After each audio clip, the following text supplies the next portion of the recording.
In the world of motorcycle clubs, few names strike fear and fascination quite like the Comancheros. Born on the tough streets of Sydney, Australia in 1966, this club wasn't just about riding motorcycles, they were building an empire. From the very start, it was more than just engines and leather jackets. It was about power, loyalty, and defiance. So what made the Comancheros stand out from the rest? Was it their violent history, their criminal reputation, or their sheer ability to survive? This is the story of how a small biker crew became an international force, one remembered for both glory and destruction. It all began with a young Scottish immigrant named William "Jock" Ross. He didn't want a casual biker gang, he wanted something bigger, something legendary.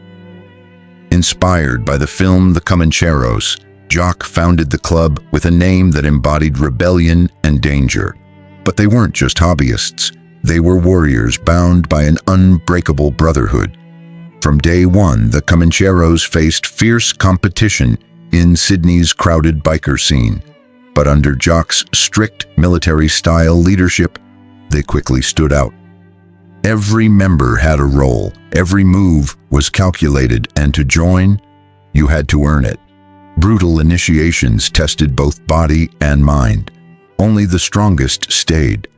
Their early days weren't peaceful. As their influence grew, so did rivalries and attention from law enforcement. The streets turned into battlegrounds as clubs clashed for dominance. But the Comancheros weren't backing down. The real turning point came in 1984 at the Viking Tavern in Milpera. What started as a routine meetup spiraled into a deadly shootout between the Comancheros and a new rival, the Bandidos. 7 people died, including a 14-year-old girl. Australia was stunned. The Milpera massacre marked the Comancheros forever. Jock Ross was arrested and convicted. The club was suddenly under intense scrutiny from police, media, and enemies. But they didn't crumble. They adapted, hardened, and pushed forward. Through the 90s and 2000s, the Comancheros evolved. No longer just about street fights, they became key players in drug trafficking, money laundering, and global crime networks. Chapters opened in New Zealand and beyond. Their empire grew, as did their enemies. Clashes with the Hells Angels and Bandidos intensified. Cops closed in. Still, the Comancheros thrived, constantly walking a thin line between expansion and collapse. Their criminal reach extended far and wide, but power came with chaos. Inside the club, internal tensions simmered. Managing a criminal enterprise across multiple countries wasn't easy. Control began to slip. Rivalries weren't just external, they were now inside the club itself. The Comancheros' story is one of ambition, blood, loyalty, and survival. They didn't just ride into history, they forced their way in, tire tracks and all. But the question remains, can an outlaw empire this big survive forever? Or is destruction inevitable? The Comancheros' rigid hierarchy, once their greatest strength, slowly became their biggest weakness. As members climbed the ranks, some began to believe they were owed more power, respect, and control. This bred internal rivalries, and soon factions within the club were actively working to undermine leadership. In a world where loyalty is everything, even the smallest betrayal could trigger a brutal response. What started as simmering tension soon erupted into violence. Fights between club members became more frequent and betrayals more severe. One of the most notorious incidents occurred in 2012, when a wedding celebration for a senior Comanchero member turned into a violent brawl between rival factions of the club. The celebration descended into chaos, exposing deep fractures within the brotherhood. The Comancheros were no longer just battling rival gangs or law enforcement, they were fighting each other. It was a wake-up call. Jock Ross, the club's founder, still held weight, but his influence was waning, and the power struggles weren't isolated. As the club expanded into countries like New Zealand, infighting followed, sparking territorial disputes and turf wars abroad. Then in 2017, a shocking murder sent ripples through the club. Falo Pisu, a prominent Comanchero figure, was killed, possibly a victim of internal strife. Was it an inside job or a hit from an outside enemy? No one knew for sure, but the mere possibility it came from within chilled even the most hardened members. It was no longer just about dominance on the streets. It was about surviving your own brothers.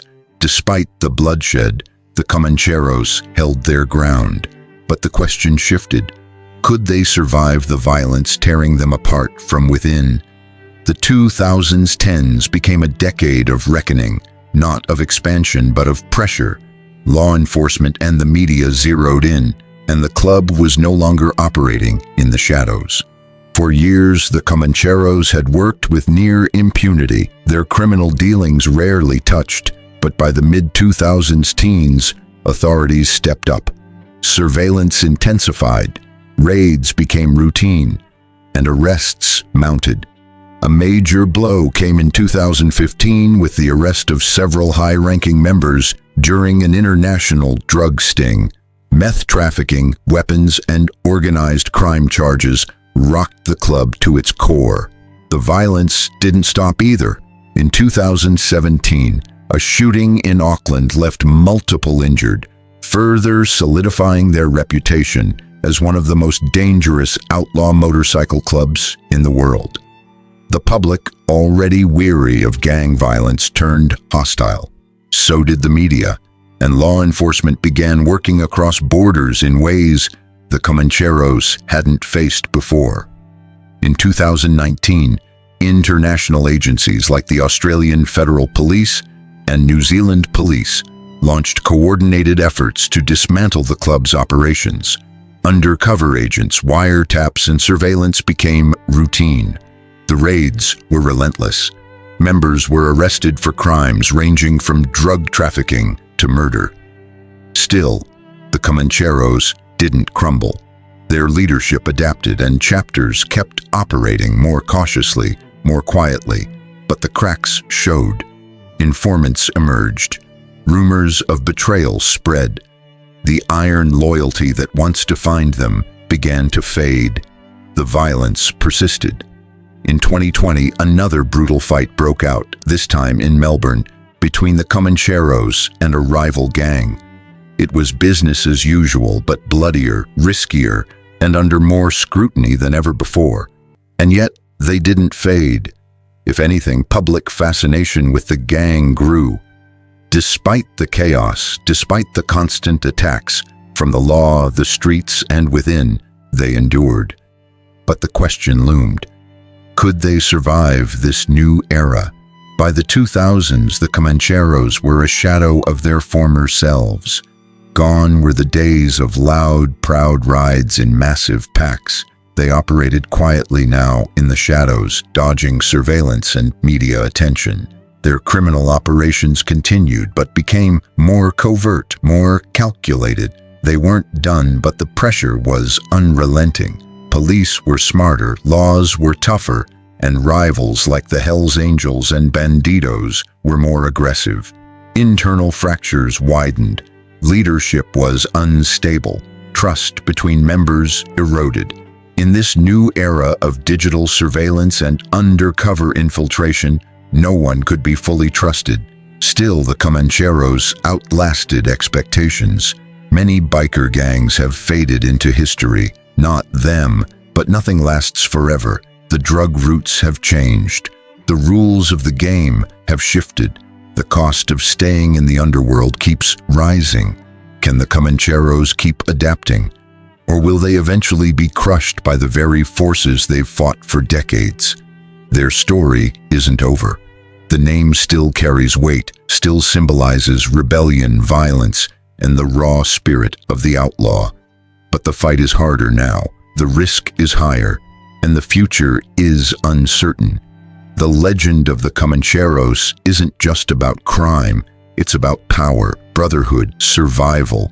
From their beginnings in Sydney to their rise as an international force, their story has been one of defiance. Now, that same defiance is being tested like never before. The road ahead is treacherous, but if history has shown us anything, it's that the Comancheros won't go down without a fight.